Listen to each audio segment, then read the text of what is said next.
Welcome, everybody. Thank you so much for coming. I see a few people trickling in yet, so we're going to get started in just a minute. I'm just going to let a few people trickle in. I am Donna with Charles Bridge, and with me is editor Karen Boss and author Irene Latham.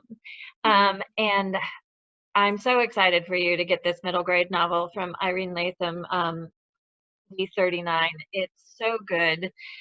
It's so much fun, and if you like dogs and reading, you're gonna love this one. Hey, Sylvia. We're so glad to see Sylvia's face. Yes, Sylvia's here. But I'm gonna turn you off.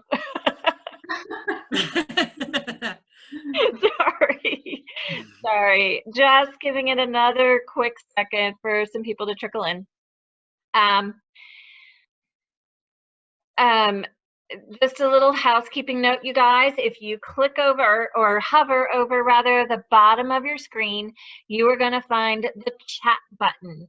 And in the chat, if you open that up, you can just send us any questions, any comments. I'll be putting some links up there for the book, just to let you know that there is a digital galley of D39 in our booth today, so please visit there and get a copy of D39. They're also available on our website at charlesbridge.com/PRH, and read that up. It's coming out very soon. We're very excited, but it's not ready yet, so get your digital galley. I am gonna hand this over to Karen and Irene to take this away, but if you have any questions, throw them in the chat.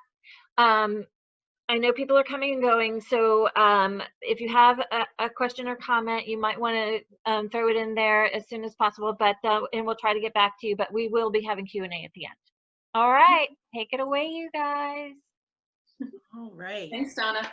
Thanks, Donna. Hi, everybody. It's so nice that you all are here. And as Donna said, we know you might come and go, and this recording will be available later too, so you could go back to it or you could share it with other people.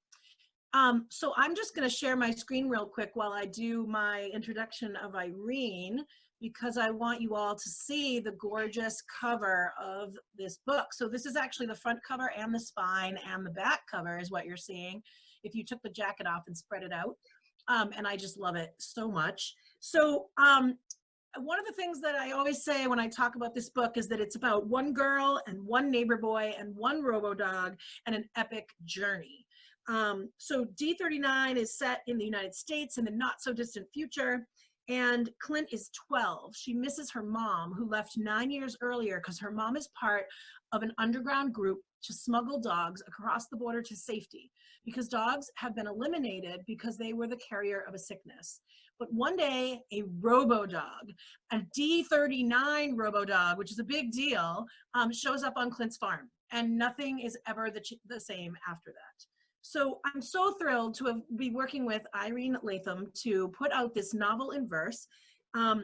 Irene is the author of lots of books for kids, one other middle grade novel called Don't Feed the Boy, and she also is the author of the picture book The Catman of Aleppo, which was illustrated by Yuko Shimizu, who won a Caldecott Honor last year, which is so fantastic for that book.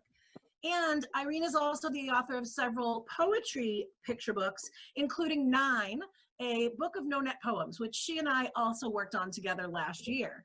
So I'm just so thrilled to be here with you, Irene, and to share this book and how it came to be with all of these folks. So I'm going to turn it over to you to go ahead and take us through some of the background of the book, and I know you and I will chat about some of this as we go, and then we'll talk about a few other things before we open up for Q&A. Great. Well, I just want to say what a thrill it's been. And I don't know if you remember this, Karen, but when you first sent me the email that said you were interested in this book, you said, I'm not really an animal person, not really a dog person, I'm not really a novel and verse person, but I still love this book. So I remember just being so thrilled by that email. So I'm going to share my screen and, well, let's get out of that. Let's see. Let me try that again.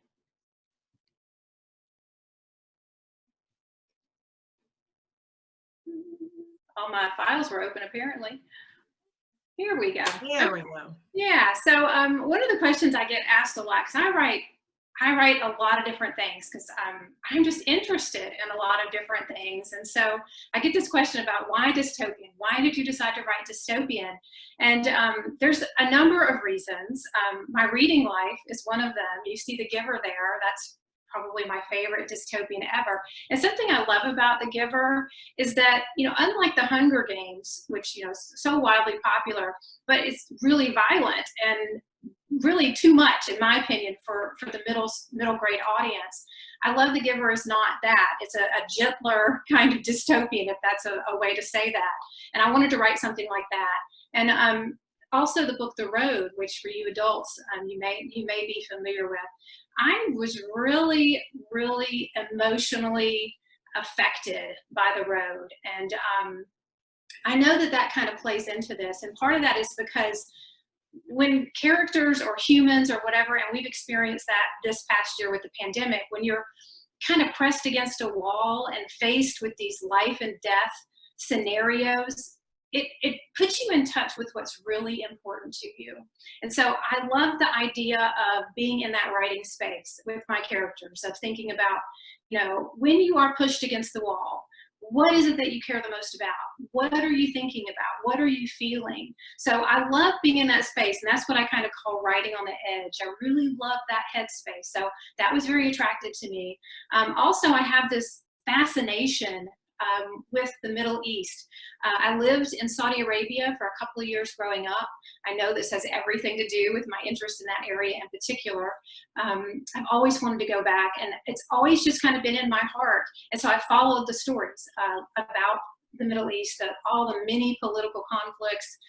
The Syrian war particularly has been such a complex war, and it's just a heartbreaking situation. And what do you do? And so the Syrian war really plays into this book as a kind of a framework for what's happening in this imaginary government, what could happen as freedoms are being taken away, this whole outlaw of the dogs.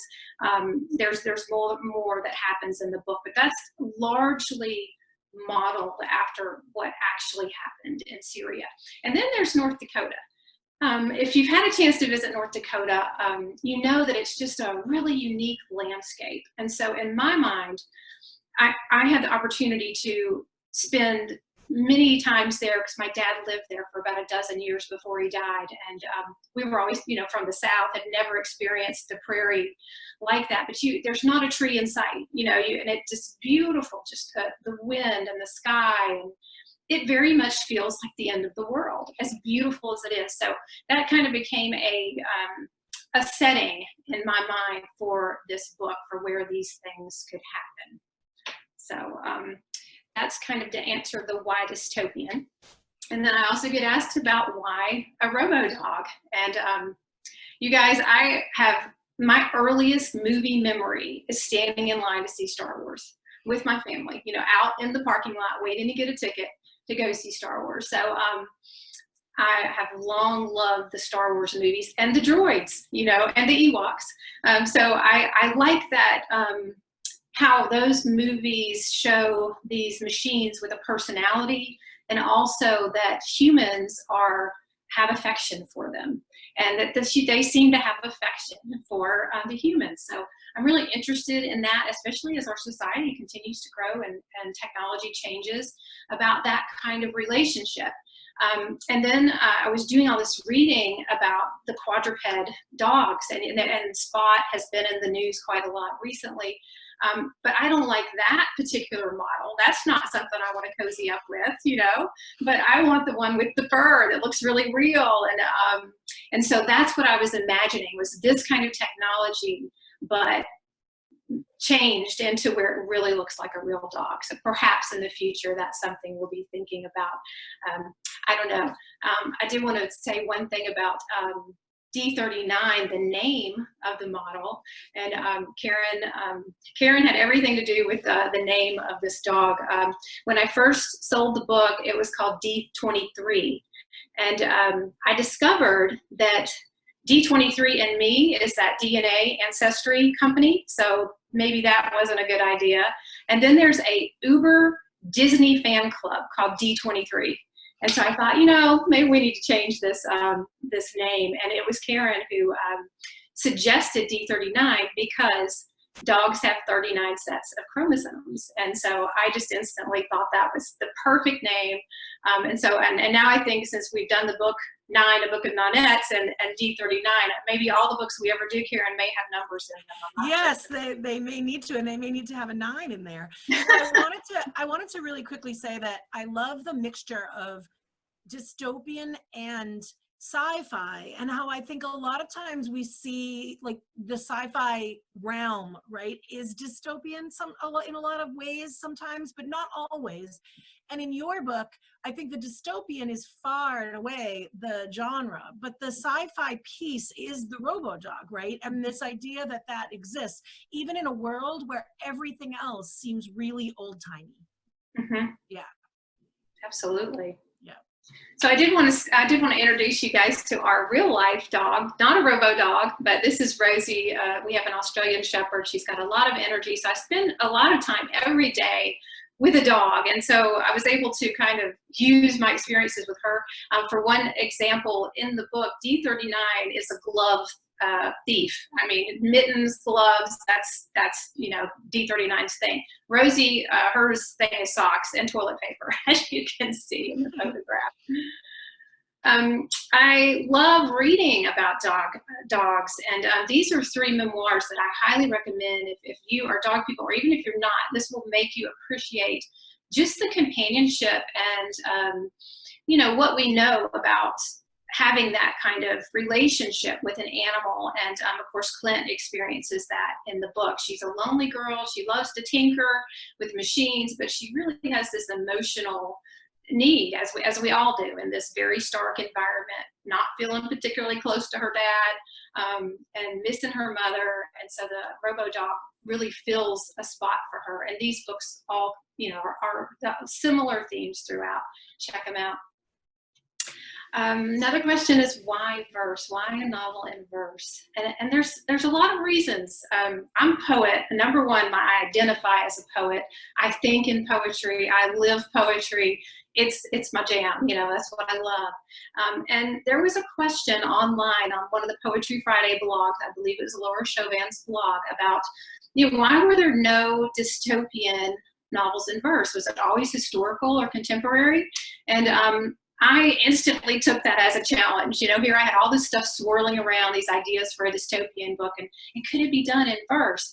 And interesting thing happened as the shape of the verse changed throughout the book as the writing process. And this is where we landed with prose poems. And it just seemed to fit perfectly once we finally got there. And prose poems, for those who are unfamiliar with them, they have all the techniques of poetry except line breaks. So instead of line breaks, you just keep on going all the way across it in as much space as possible. And so that's why it looks kind of like a box. And I think of these, I think why I was so drawn to them and why it felt like such a perfect fit is because in the book, the reader's expected to deal with this alternate reality. It's unfamiliar. And this provides a lot of safety for these ideas. And not only that, but there's a lot of made up words in the book. And so I think this kind of gives us stability and a safe place for kids to experience those parts of these poems. And something that was a big challenge and a lot of fun was making up words, and also this crown of sonnets. A crown of sonnets, it takes the last line of one sonnet becomes the first line of the next sonnet. So that's just a tradition, and I decided to use that as a way to link all of these poems. They're just like beads on a chain, and I really think of them like these little moment, like this little blast, and then you move on to the next little blast, little scene, little scene, little scene. And that's how I constructed the book, and it was a challenge, no doubt. One thing you will find when you read the book is that D39 has a big secret, and I love being surprised as a reader. I love the moments that are in these books and in these movies, The Sixth Sense, a monster calls, you don't find out until the end why this kid is why this monster is visiting, what this child needs to let go of. Harry Potter, I mean, I love that experience as a reader. And this book, A Boy and His Dog at the End of the World, you got to read this book. It's so great. It's actually being made into a movie, but there are a lot of similarities between D39 and this book. So I invite you to check that out and be prepared to be surprised when you read D39. So I learned so much from writing D39. A lot of what I learned was about what it means to be a hero.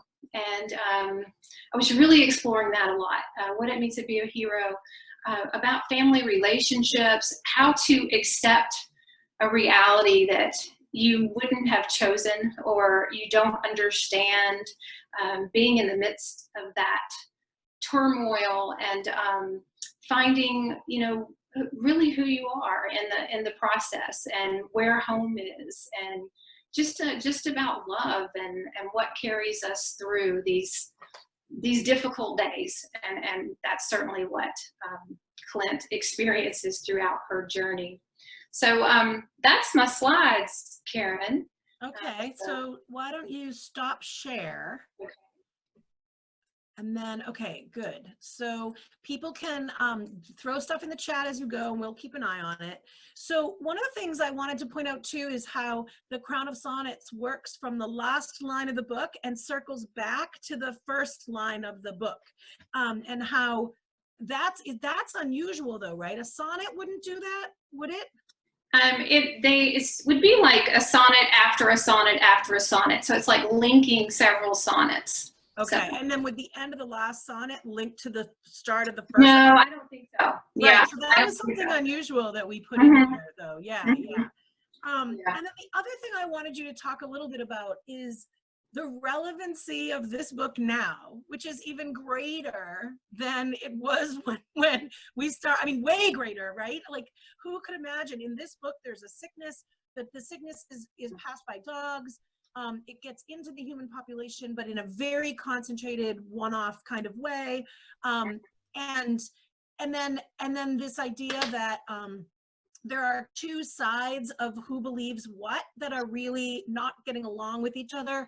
And when you wrote this book, and then when you sold it to me, the world was not there yet, and now the world is kind of there. And so, do you want to talk a little bit about that shift?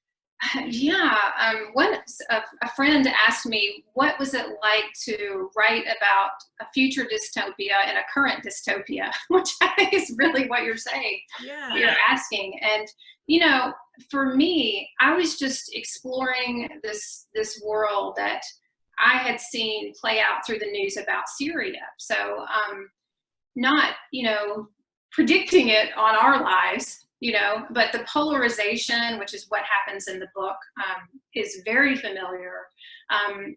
As you know, at first we had named a virus in the book, and we pulled away from all that, and now it's just, it is a sickness. We didn't want any, you know, any conclusions drawn about COVID or anything like that. Yeah. You know, it's interesting because you know, when you're inside a world of your imagination, you know, that feels safe. But then you come into the real world and see those elements. It, you know, it's you know, scary and disconcerting. And I just hope that it works out as well for us as it does in D39. Yeah, yeah, I agree. So the other thing I thought about when you were talking was how that you shifted to the prose poetry fairly early on, like, which I think was a really good thing that happened. And I remember saying, it was so early on that I remember saying, okay, yes, like, I think this is a fine idea, and maybe it will be a good idea later in terms of the length of this book.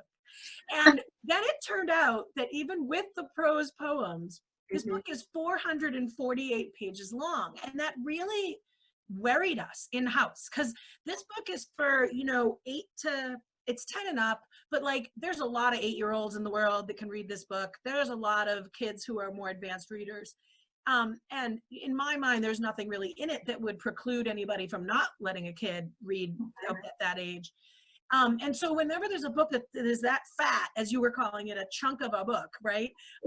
That's a worry in terms of sales. Like, will somebody balk? Will they worry about giving a 10-year-old a book that long? And Harry Potter helps us with that, of course.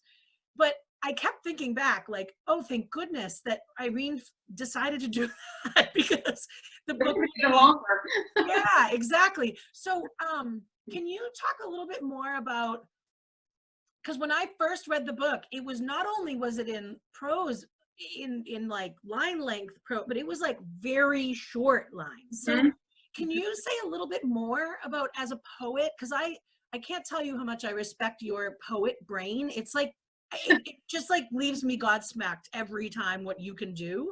So I'm just curious if you can talk a little bit more about why you got it. I'm happy to do that, because you know, I think there's a misconception that you know what it's going to be going in. And so for you, Karen, it felt like this was a pretty change early on. But, you know, I've been living with this story for several years before you saw it. And so as I was going, I just kept feeling this distraction or something by my eyes shifting down to those next lines. And I felt like, so I kept playing with line length. And this is what we do as poets. I'm constantly playing with line length and trying to see what works. Where do I want the emotional impact? I have a real aesthetic about the ending word of the line. I don't want there to be any weak words on the end of the line, like a the or an a or an and or a connecting word. It needs to be a powerful word to bring the reader to the next line. So I kept running into these problems with how it looked, and just the visual aesthetic was bothering me. So all I could do was try. And I thought about Clint, who's the hero of this story, and she tinkers with everything. You know, she's a tinkerer. And I thought, okay, I got to keep tinkering with this poem to this format to see what works. And it wasn't until, as you know, till the very end that we figured out that we needed to, whatever that word is, where you stretch the lines out to make the equal. Yeah, we needed to make it justified. Justified, yeah, that word. Even that was bothering me, this the jaggedness of the ends of the lines at the very end. So I don't know how else to explain it, except that poetry, a lot of it is following your intuition. And my intuition just kept saying, this could be stronger in a more in a different format, so try it. And so I just kept trying. And I love where we landed. And I will, just to reassure those of you who are scared of long books or think your kids won't read the long books, it's still only about 50,000 words in the book. There's still a whole lot of white space, but it is a chunk of a book. Yeah. And when we started to design the book, it was definitely a challenge. And the designer and I talked a lot about, do we want one poem on a page? How are we going to run them all together? How are we going to do it? And we went back to some other books to say, you know, how have different novels in verse done this, right? Because I think taking wisdom and direction from other projects that have done well is always something useful. And the one that really helped me think about it more was the one and only Ivan, right? Yeah. Which has these very short chapters and with titles on them, and then lots and lots of white space. And I think that's one of the reasons that I really do like being able to look across genre even too, to say, how can we design this book and make it really work for kid readers, so that when they open it and they enter it, that they feel like they can do it and that it's not overwhelming. And then I love your metaphor of the burrow, because I think in the book that plays such an enormous role in terms of where Clint and her dad and the dog, and then Clint and Jopa and D39, Jopa is the neighbor boy, where they find safety is in these burrows that they have created to keep themselves safe when the war comes close. So I wonder if you could talk a little bit about, you mentioned Nebraska, which I love, because I think for a large part of this book, you had said, you know, we're sort of in a futuristic US. And so and there's snow involved and there's a border involved. So in my mind, I'm like, okay, we're in the North for sure. But I don't think I ever, in my brain, I never really cared where in the North we were as I was editing. Like, it wasn't like, oh, we're definitely in Vermont. Like that, I didn't have that in my brain. But until you clarified that we were definitely out west, I wasn't really thinking that way, but there's so many environmental things that come up in this book that I think are really fascinating. Can you talk a little bit about the environmental stuff? Sure.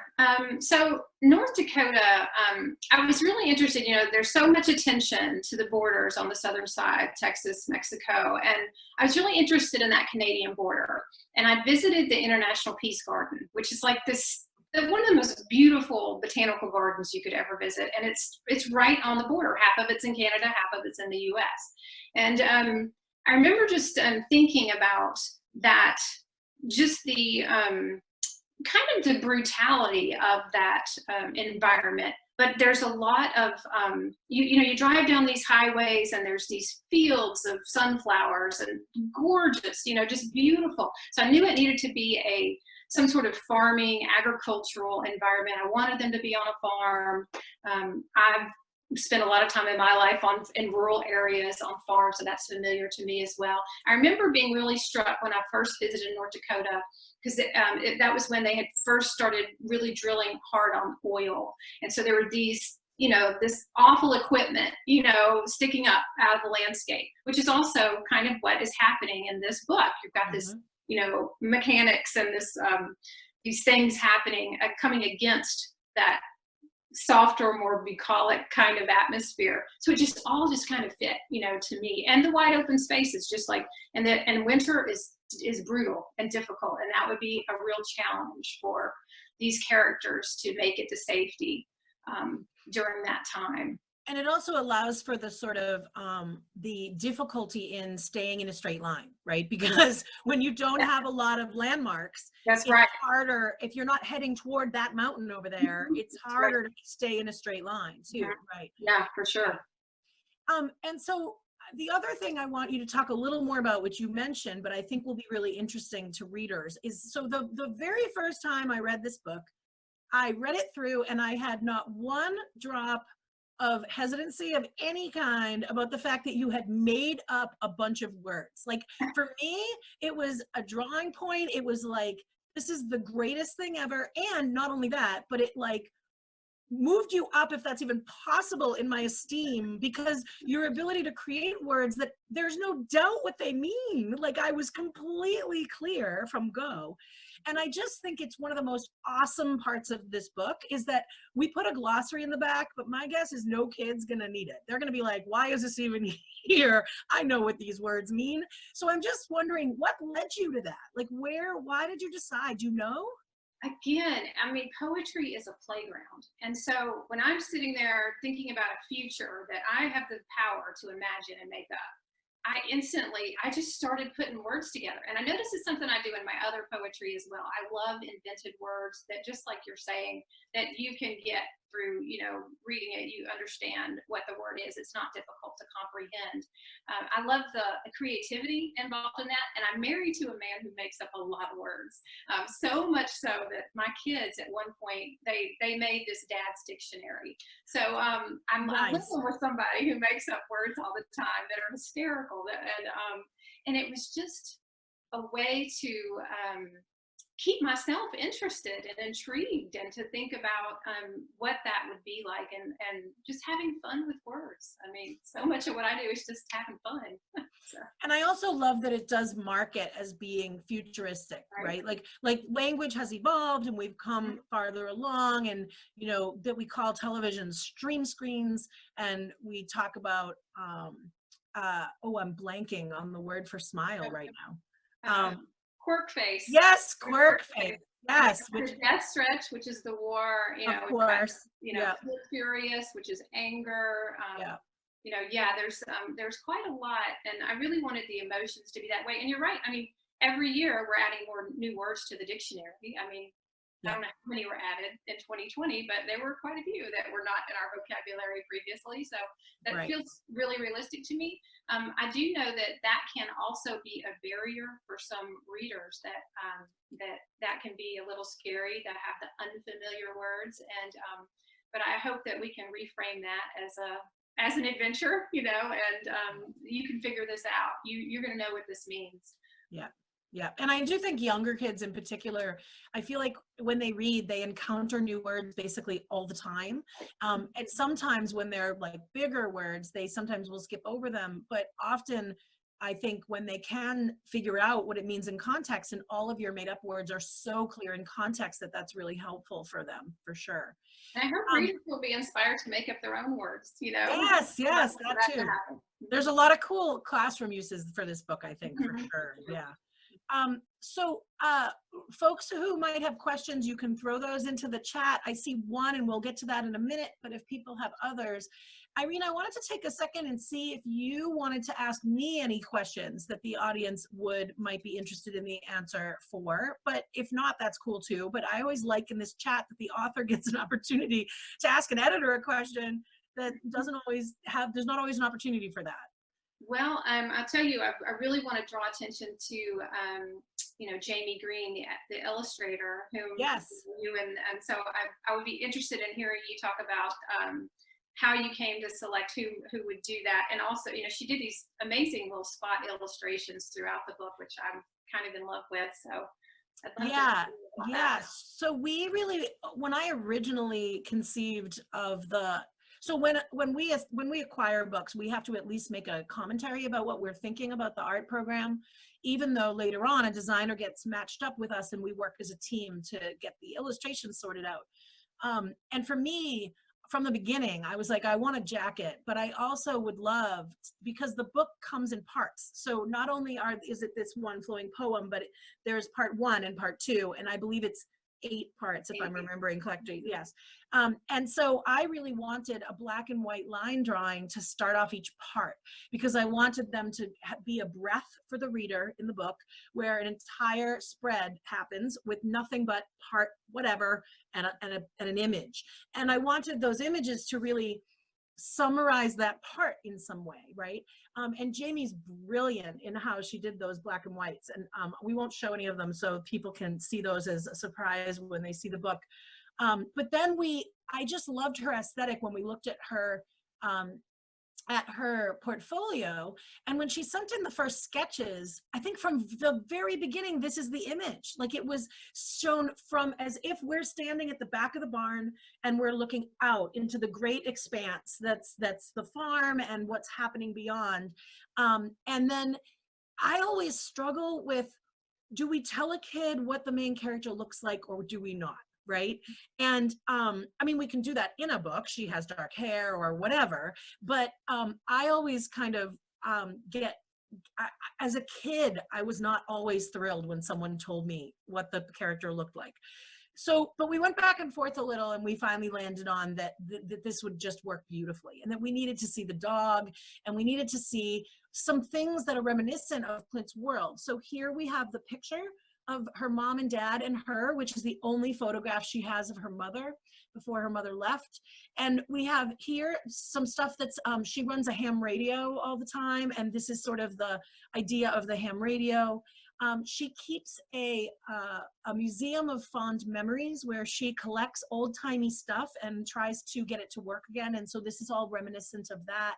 And then I just loved how she added this the green overgrownness in the barn, because it really shows like the farm is not in great repair, right? Times are tough. Dad is running this farm by himself. She is not really wanting to help him. And then I won't say why this is here, but this kite is here too, which has a different name in the book. But it's here as well. And so I just couldn't believe when this came in originally, how perfect it was in terms of how she captured it on the cover. And then this poster, you wrote this poster. So it's actually it originally was a poem in the book. And it's in a moment when Clint gets this poster from somebody. So it's a flyer about the D39 dog, and she reads it, and you wrote it as a poem. And then we made it into, the designer of the book, Kat Shad, made it into a poster. And it's inside the book, and then we put it on the back here too. So I just think Jamie's work is phenomenal in this story. I mean, in what she's brought to the book. And I love when even though I don't want to know what a character looks like, it's enough that there's still a lot I can bring to it as a reader around how I understand Clint, for sure. And then no other character is shown. So I don't know what Papa looks like. I don't know what Jopa looks like. I don't know what Jopa's family looks like, or Mama. So I get that space around using my imagination as well. So yeah. Yeah, and the word for kite is sky sail. Oh yeah, that's it. Yeah, and Jopa, fun fact about Jopa is he loves ants. That's his thing. And that was inspired by an Alabamian, E.O. Wilson, who is the ant king, for those of you naturalists out there. His love of ants is inspired by that. And a book I've never been able to sell about E.O. Wilson. So some of that came into this book. One thing, Karen, you did for me was asked for an additional character toward the end of the book, which really helped me really kind of think about what needed to happen there. And so it's one of my favorite characters in the book now. So I'm super grateful. You know, I'm having a hard time remembering who that is that I asked for. It's her sister. Oh, right. You're right. Right. Yeah. So because at the end, so sometimes I think what happens is that, and what I don't remember is whether I said character or whether there was like, we need something extra, and then I said maybe there's a such and such, and it was like an idea that you kind of grabbed, you know. Yeah, her name was Zion. Zion is her name. Yeah. Excellent.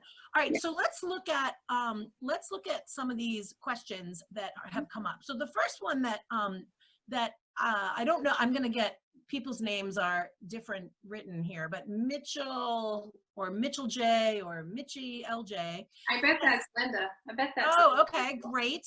Well, she's saying that she's never quite been able to nail prose poetry down, and she's wondering if you know of any other prose poem pieces from middle grade.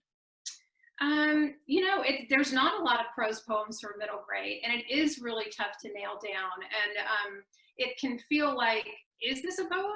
Is this, you know, have I used other poetic techniques? So you're not alone. I will get back to you on that, Linda, to see if I can scrounge up some prose poem examples for you, because that's really a type of poem that I think middle schoolers could really relate to and enjoy. So I'll look into that. Thank you for bringing that up.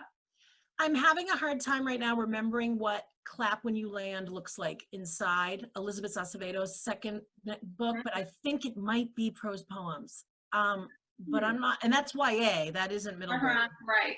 But something to think about. I don't know. I can't remember. I'll look that up, yeah. Okay, and then Sylvia has asked if we considered marketing this for YA too, because it has appeal across ages.